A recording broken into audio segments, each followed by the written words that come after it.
దానియేలట దేవుని సన్నిధిలో నిర్దోషిగా బ్రతికాడట. రాజు వచ్చినప్పుడు దానియేలు అంటాడు, రాజా నీవు చిరకాలము జీవించుదువుగాక. అదేమిటయ్యా అంటే, ఆయన తన దూతలను పంపించి నన్ను కావిలి కాశాడు, నేను క్షేమకరంగా బ్రతికే ఉన్నాను, నేను నా దేవుని దృష్టికి నిర్దోషిగా ఉన్నాను, నా దేవుని సన్నిధిలో నేను నిర్దోషిగా ఉన్నాను గనుక నేను కాపాడబడ్డాను.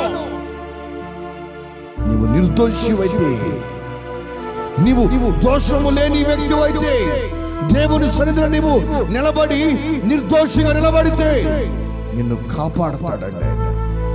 ఎందుకు ఈరోజు లోకంలో అనేక మంది కాపాడబడలేకపోతున్నారు. లోకములో అనేక మంది వ్యర్థమైన వాటి కొరకు పరిగెత్తి రక్షణ లేక, కాపుదల లేక, కుటుంబాలలో సమాధానము లేక చిన్న బెల్లం చేయబడుతున్నారు. నీవు దేవుని సన్నిధిలో దానియేలు వలె నిర్దోషిగా ఉండాలి.